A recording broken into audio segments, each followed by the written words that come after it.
Boker Tov, everyone. Hope everyone had a nice holiday. Of course, considering the situation.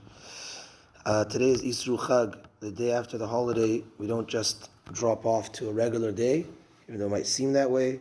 But it's Isru Chag. It's like we still have a little bit of the holiday, and we're going into Chol. It's a transition. Chachamim tell us on this day to try dressing a little nicer, eating a little bit, better than you would on a regular day. So if you want that shawarma today, go for it. If you want that extra little thing, that you would save for a special occasion, not for Shabbat Yom Tov level, but somewhere, go for it and connect to the remnants of the Chag. There's no tachanunim until the 2nd of Cheshvan, which is next Tuesday, the 17th. That's when we will restart tachanunim. On Sunday and Monday is going to be Rosh Chodesh. We started saying Mashiv HaRuah Morida Geshem.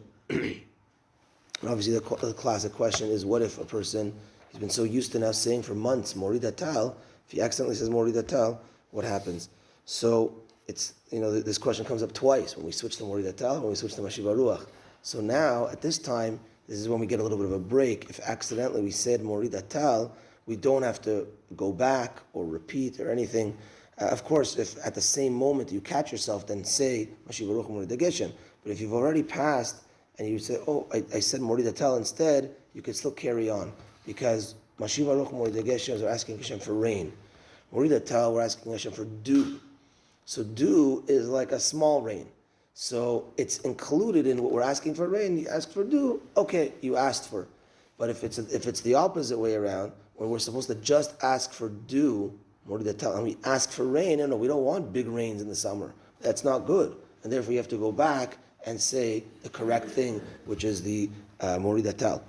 So if one accidentally says Morida Tal instead of Mashiv HaRuah Morida Geshem, he could carry on and he does not need to go back. A few announcements for today. Mincha tonight and all week is going to be at 6:30. There is the UJA gathering at 7 p.m. at Nathan Phillips Square. I'm not sure, actually. Melasman Square? Okay. It's at 7 p.m. And I posted early this morning on the group that at 8:30 p.m. The Sephardic community is getting together for tefillah and chizuk at Petach Tikva. It's all the Sephardic shuls. That's tonight at 8:30 p.m. And we assume that there's going to be enough time. I'm not sure how long rally goes for. Enough time to, if people want to go for that and that, to be there for both. So it's 7.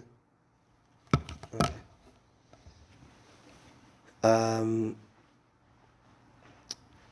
Yes. One of our soldiers, we posted on the chat yesterday that we have 4 of our soldiers from our shul that I know of, at least. The 2 Maman boys, Joshi and Chaim. Daniel Cohen, Shlomi Cohen's son. I think his son Eitan is still in training. And also Ben Shaheen, Dr. Shaheen's son, who just got engaged. He was supposed to have his engagement party in Israel, because he lives in Miami, but he was just in Israel, west from Israel. He was supposed to have his engagement party, and that night he got called because he was once in the army. So he's also fighting. So Joshi's commander sent a message that the parents we'll put this information on the chat, but the parents, they asked that the parents of his unit, each one, to raise money for new helmets that they're going to be needing immediately. The price is 1,200 shekel per helmet, and they're going to be organizing tax receipts through the shul. So if anyone can help with that, that'll be greatly appreciated. There's also going to be a community fund set up that is going to be overlooked by the proper people to make sure that funds go to the proper places. I will also post that information on the chat.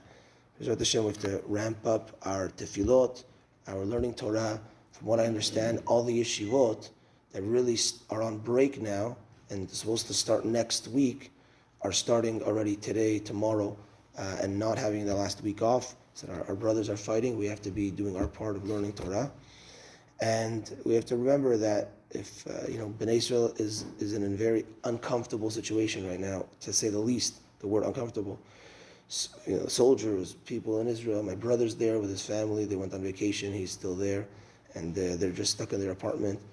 And we, therefore, at least have to put ourselves uncomfortable.